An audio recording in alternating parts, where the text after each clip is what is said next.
विश्वकर्मा बाबा का है ना, क्योंकि विश्वकर्मा हाँ हाँ अच्छा अच्छा ठीक है ओके। आइए एक भजन पहले मैं सुना देती हूँ, उसके बाद फिर भोजपुरी पे आप लोगों को झूमना है, सबको आता है। आइए बोले सच्चे दरबार की, बोले विश्वकर्मा बाबा की। आइए बड़ा ही प्यारा सा गीत। हाँ अरे बाबा तब विश्वकर्मा के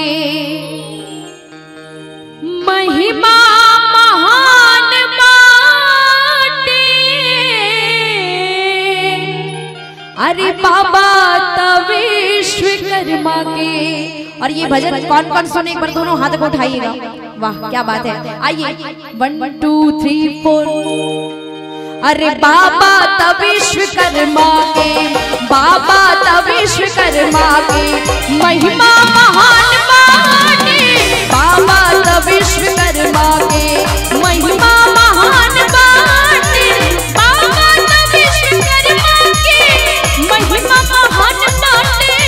बाबा तब विश्वकर्मा के महिमा महान बाटे। और कि सबके कारज सवारेला, सबके कारज सवारेला महिमा महान बाटे। सबके कारज सवारेला दुनिया जहान बाटे। बाबा तब विश्वकर्मा के।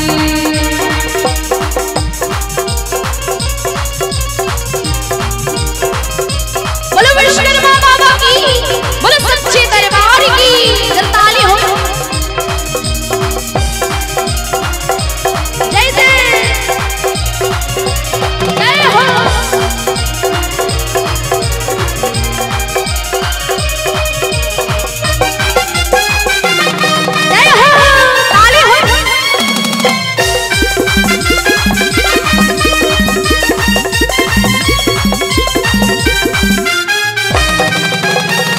और क्या मूर्ति बनाने की शक्ति इनके कृपा से होला।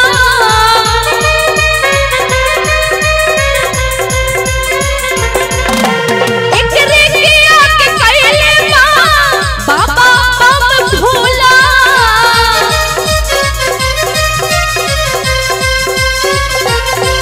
अरे मूर्ति बनाने की शक्ति इनके कृपा से होला। एक रात के कैले आगे बाबा बम भोला। और इनके कृति के आगे तक, इनके कृति के अभियो तक लंका निशान बाटे। बाबा तब विश्वकर्मा के महिमा महान बाटे। बाबा तब विश्वकर्मा के।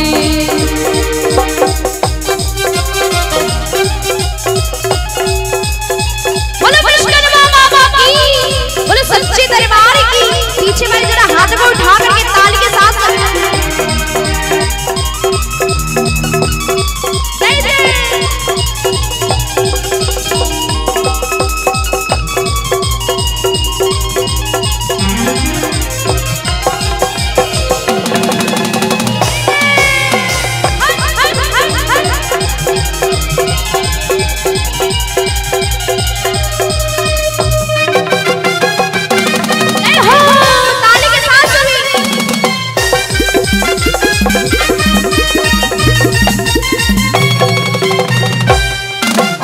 सुंदर सी बात है बाबा के बारे में, है ना।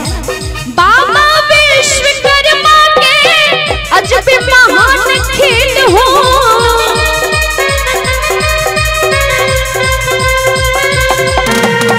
इनके कृपा से चलना बस गाड़ी ट्रेन हो।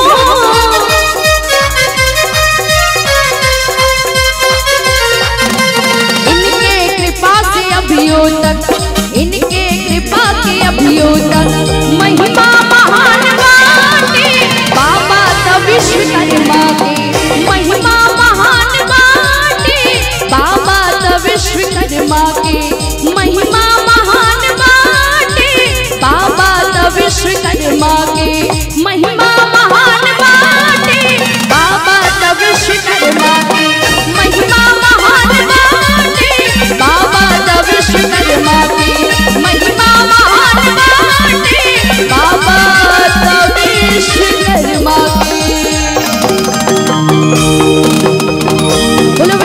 बाबा की, बोले सच्चे दरबार की।